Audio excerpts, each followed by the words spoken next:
Good morning, this is Rabbi Shlomo First here, Yeshiva Tsama Nafshi, located in Yerushalyim, HaKodesh, in Beit Knesset of Chanukah Yeshivas, on Rehov Zikr number 6.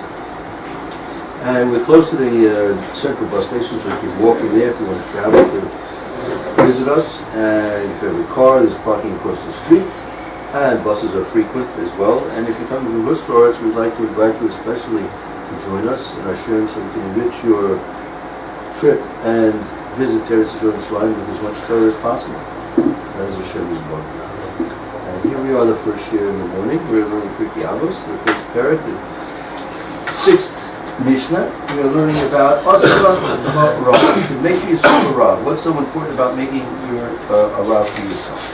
So let's take a look at what the Alfisher, right? Alfisher has to say about this. Here we'll start reading over here. Lou, maybe you want to begin reading? Masha Omar Asaka Rav. Masha Omar Asa Lecha Rav. What is it that they say, make for yourself a rabbi? The Horos, to teach, that means to teach. The Horos means to teach us. The Horos to teach, the Olam, that in the world, Tariq. Well, Olam, that means like all the time, like in all the time.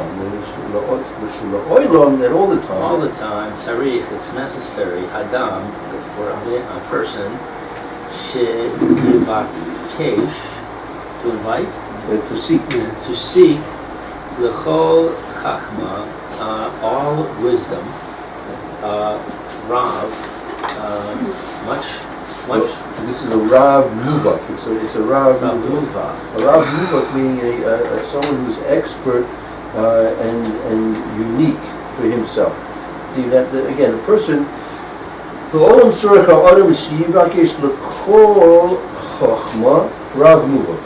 You have a person who wants to seek from all chachma, from all wisdom. He needs to have a Rav Muvak. He has to have a special individual relationship with one particular Rav.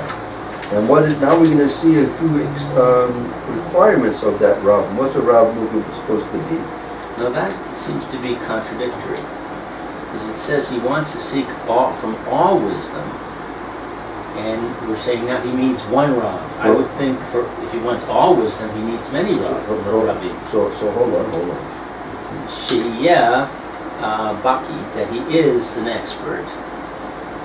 Be'osa ha'chachma, with that wisdom. Right, so he's a baki in that chachma. Meaning that chachma that the person wants to learn, right? He needs to have someone who's a Rav Muvak, is an expert Rav, expert teacher in that particular aspect of chachma that he's seeking to learn. We're not defining what the HaKodesh is. Yeah, we're talking about HaKodesh Torah. We're not talking about other things. I mean, for example, a person wants to learn the carpentry, he shouldn't go to a plumber to teach him carpentry.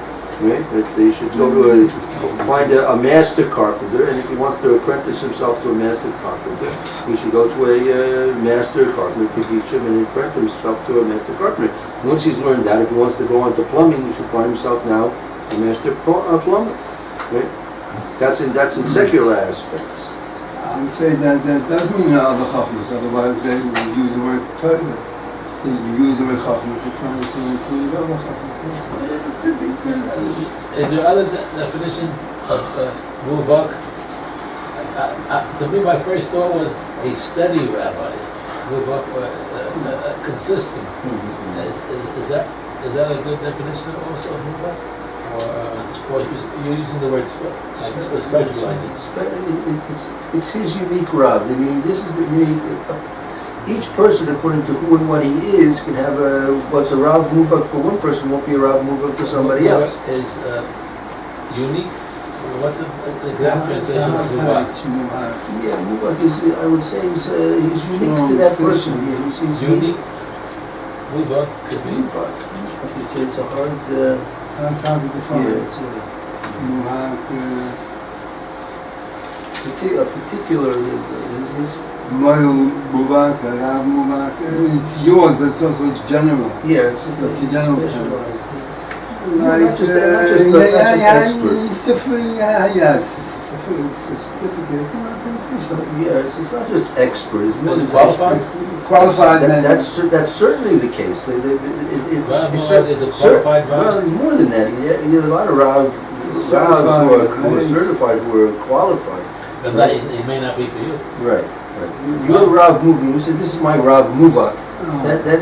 He's my expert. He's my unique. That means for you. Right. He's my Rav Muvak. He's my specialized Rav. He's the one who guides me completely. I put I trust my education to this Rav. I trust my Torah education to this Rav. Just like on the secular side, if a person's apprenticing himself to a particular master craftsman, so he's trusting his education, his career, right, to this craftsman. Rav is a very big two-way responsibility. The Talmud is going to have to find somebody who has the unique ability to teach him, and the Rav has to have the ability, in my opinion, to spread his unique Torah. And that's a big advice. Not the Rav in this. Not everybody has that. Let's say. Because there are Gedolim and Talmidei Chachamim who can teach and can transfer over their knowledge, and there are others who do an excellent job. And sometimes they can do an excellent job. That's not going to be your Rav Muvak. You don't relate to him. Yeah, whatever it is. Like maybe he doesn't have the proper amount of time. Many Rosh Yeshivas, they're tremendous tremendous teachers and tremendous co-workers, but like they're many times busy. They're busy collecting money. Yeah. I have In experience. America, and everybody has his crowd. Even go back to right, exactly. Go to Rav Chanan Vassar. He was a Talmud Muvak. He was a Talmud Muvak. You have a Talmud Muvak also. Was a Talmud Muvak. So you can't say expert, right? Explain it over here. Yeah. So you can't say it's expert. You can't be an expert Talmud, right? It's unique. Muvak means there's the unique relationship which exists between the Rav and the Talmud, right? Just like there's a Talmud Muvak. You say this Talmud, right? Rav Shimon Shkop was a Talmud Muvak of Chaim Brisbane, right? You want to say that? So it was a Talmud. He was a specialized, had a special close relationship with that other people didn't enjoy. I mean, many people can have they can be a Rav, it can be a Rav of a community, it can be a Rosh Shul, it can be a Rosh Yeshiva, but not every Talmud that's in the Yeshiva has the ability to relate to the Rosh Yeshiva, or maybe have a Magid Shir, right? And that not everyone relates to them in the same way. They would call he's my Rav Muvak. The Rebbe would say he's a Talmud Muvak. Right? A devoted Talmud, like you call a Talmud Muvak is like a devoted Talmud, devoted disciple, devoted. It's not simply a disciple, not simply a student. He's devoted to the Rav, right? Just like the Rav Muvak is devoted to the Talmud, right? Two-way street. Right. This sefer that I'm reading, which is a wonderful sefer, I recommend to everybody. That they talk about some of these Talmidim who move up to these Gedolim. And one of the things that the Gedolim, they were able to identify early, this is a special person. He's a special Talmud. He has the potential of being a very learned Gadol. Now, not everybody, in the yeshivas, there are a lot of Talmidim. Some of them fall by the wayside. Some of them early on do not really exert all their kochos and all their abilities. But if you are a good machanech and a good Gadol, this kid, he's going to be a great. And the fact that they mentioned some people who at the early stage, they said that he's going to become great. And 10 years later, he become. So that takes a certain ability, I think, to determine who has the koyach to snag and to increase his learning and increase his ability. So the Talmud could be moved up. The Rav has to be moved up. It all has to fit together. Okay. Below your bed, Biravim. the Ravim. Right. And don't increase with rabbis? Yeah, don't have a lot of rabbis. Not to have a lot of rabbis, I mean, you want to learn, as we mentioned this yesterday, a person wants to learn a certain methodology, in this case, let's say a certain methodology of learning. So he should learn from one Rav and understand his mahalach, his derech, his methodology very well before going on to someone else. If you look at the Lashon, Rav is Yachid. Yes. The whole Mamar over here is talking about Zelach or Rav. Rav, One rabbi. Right. And to find the right rabbi, that's not so easy. Yeah, you're right. Okay. Shekavar, that after Damo,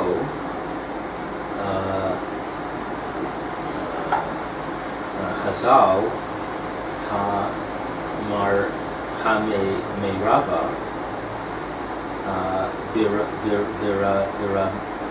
Biravani. Chazal have already, Shekavar Damu Chazal Amar, the Chazal have already likened, have made similar, a person who has a lot of Ravs, Compare it. compared, yeah, make a comparison to the person who has a lot of Ravs,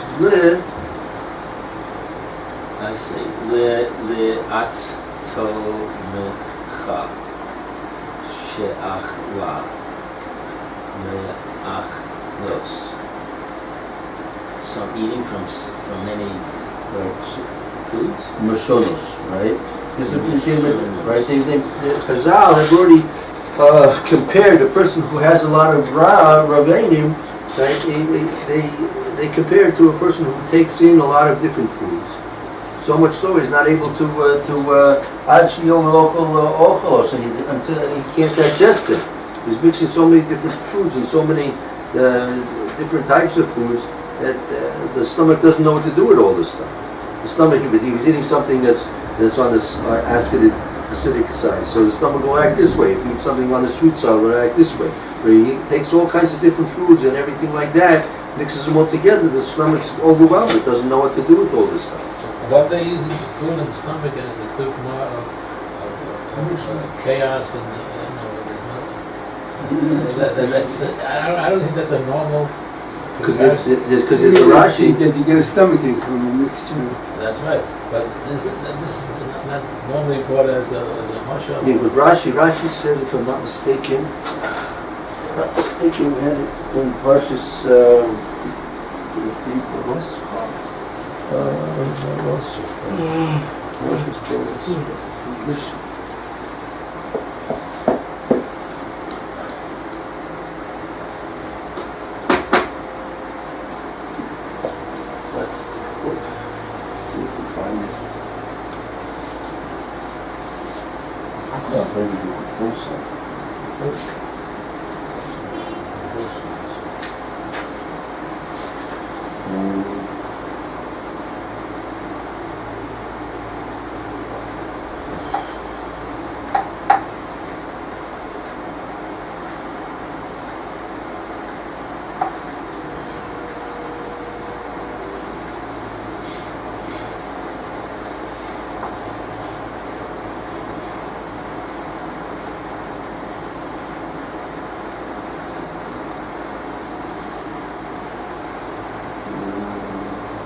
I don't think it's too much time. There's a Rashi in Chumash which is comparing that the learning that you do should be shomer. You should be shomer. You should go out, watch it. It should be with you in your belly. It should be so well absorbed by you and into you that it's like food in your belly.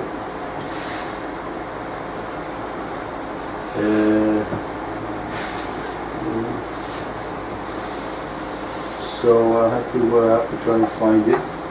Doesn't appear right away. But yeah, the Torah has to do some is compared at various different times to food that's taken into a person's innards and is absorbed there. So, I think it's a good marshal because that's something that we're familiar with. Everybody eats every day, so we're familiar that sometimes food agrees, sometimes it doesn't agree. So it's a marshal that Hamonon could appreciate. very good. Very good. I have the opposite view.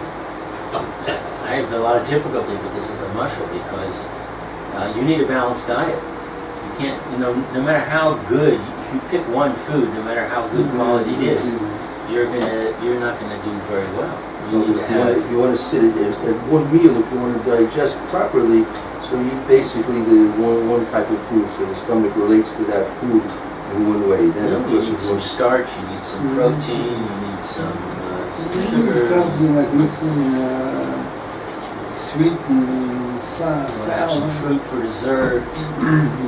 You don't want to Some just salad. have rice.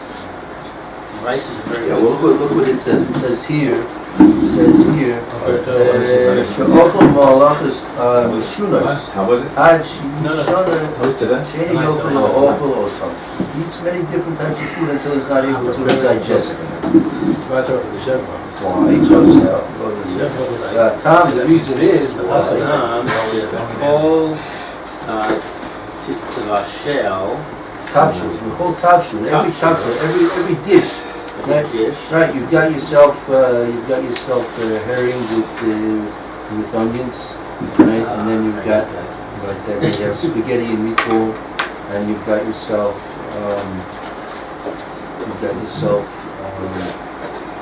potato kugel, right? You got all these different things, right? Each tavshu, each one of these individual foods. Yeshlo Tom has its own taste. Umezeg la'atzmo. So it's mezeg. Mezig it's a actually in this case by like nutrition, it has its nutrition, and each dish has its own time and its own nutritional makeup individually. Nutritional values. Chain, so Adam, the man, meat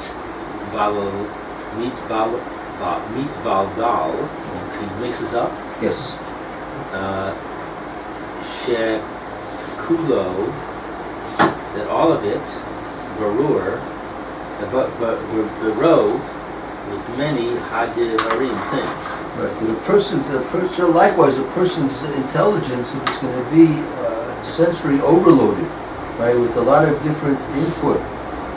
It's going to become confused. Simply become confused. So if he has one Rav telling him this and another Rav telling him that, he's going to be left with confusion. The fee, she'ein teva ha rabbanim Shava. And the reason is because the nature of one rabbi to another rabbi is they're not the same.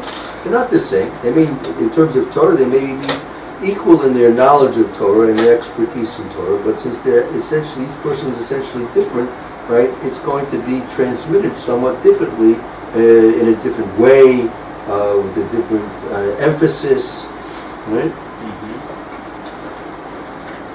And that's a plus.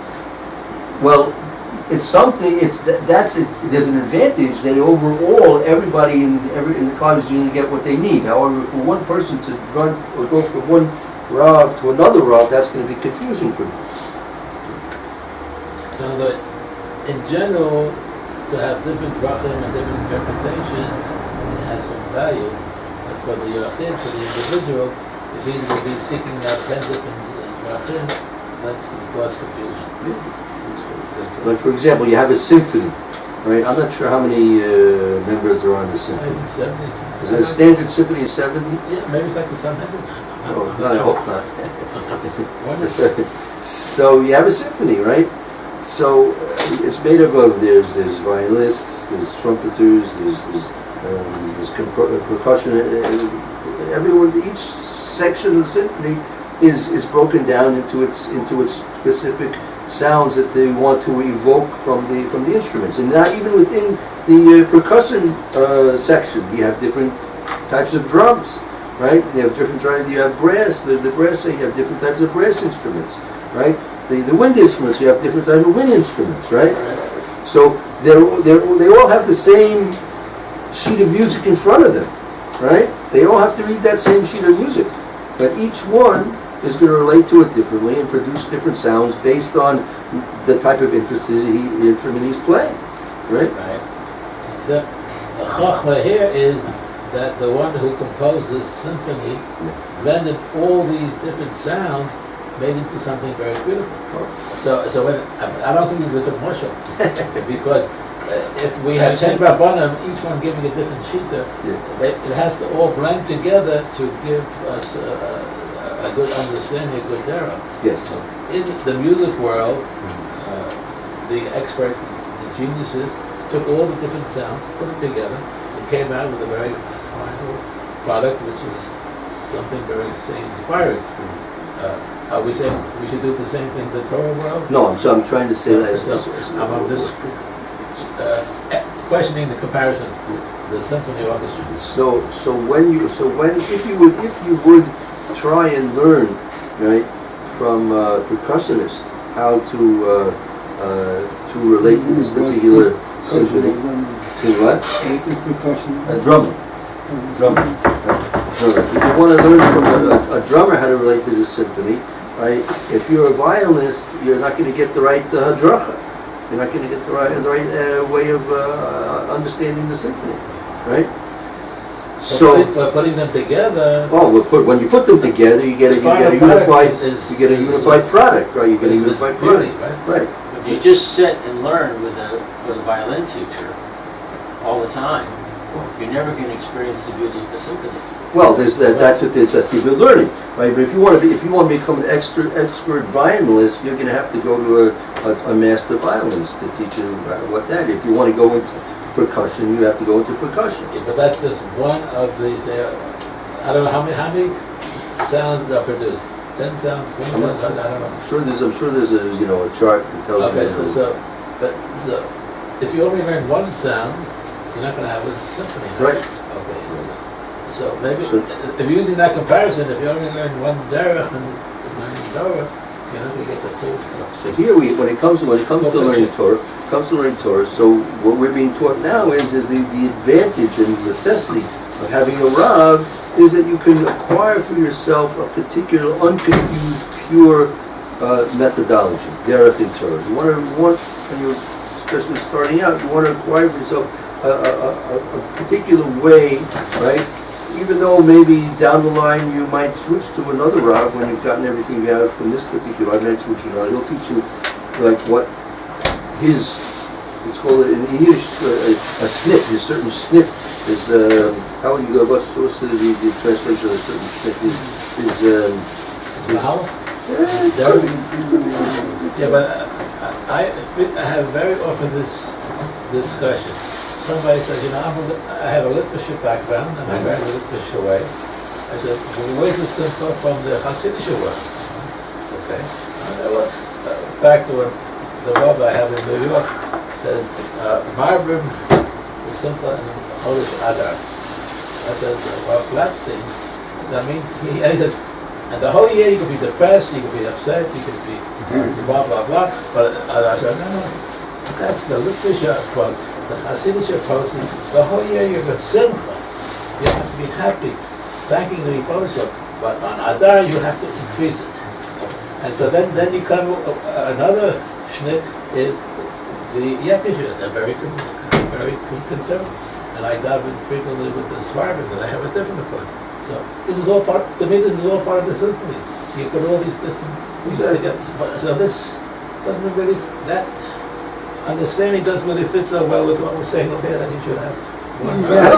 You have to be able to do both. Explain how it fits perfectly. Because you can see the beauty of all of the different approaches. Right. You can go to Chabad and experience their davening. Go to your own literature and experience that.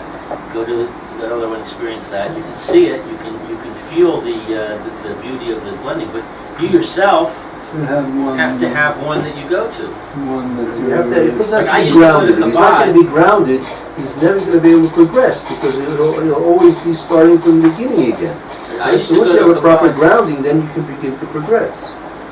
I used to go to Foundation. Chabad because I had to say Kaddish, and it was the only shul that could fit in with the schedule. Okay. But they daven very late, Right. so I had to ask a shaila to my rabbi.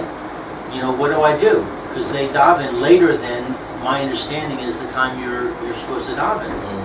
And so he gave me instructions of how to go there, follow my nusach, and with my times as best I could, and what to do if it was too late, and when I could still stay Kaddish. So I was going there, but I was still following my path. You had a Rav, in this case he was like your Rav Muvak, he was your primary advisor, right? And he advised you how to deal with the situation.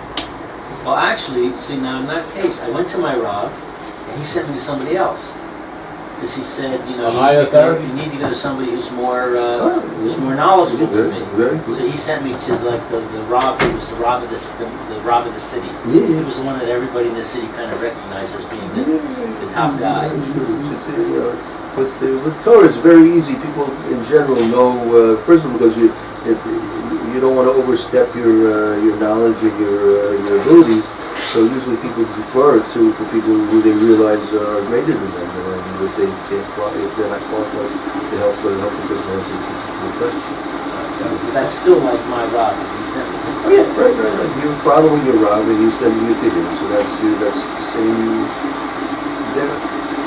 Unfortunately, going through life, I've met situations where they were one out of the other. We spoke about that yesterday. That's live and let live. Our avodah b'zman is Avos Kinam and Sinus Kinam and Arkus Israel.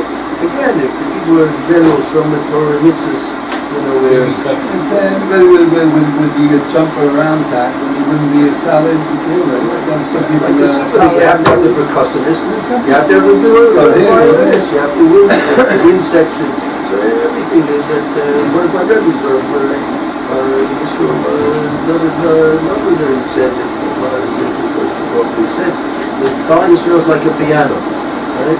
You have all 72 keys, how many keys on the piano? We like 72. And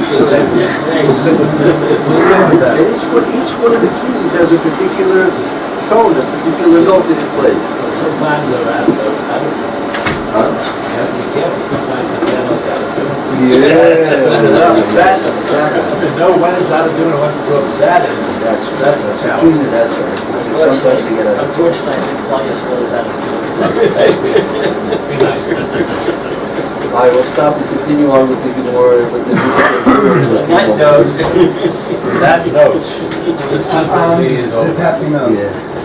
Okay. I don't know what you got with, but we're going to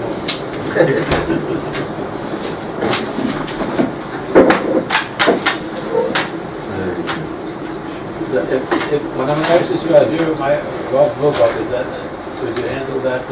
If I can handle the shilas, if you want to make it, also call it Rob, if you make yourself a Rob and you want to pick me, if I feel qualified to help you, I'll do my Or best. else you send me to somebody else. That's my responsibility. I have to send you to my superior officer.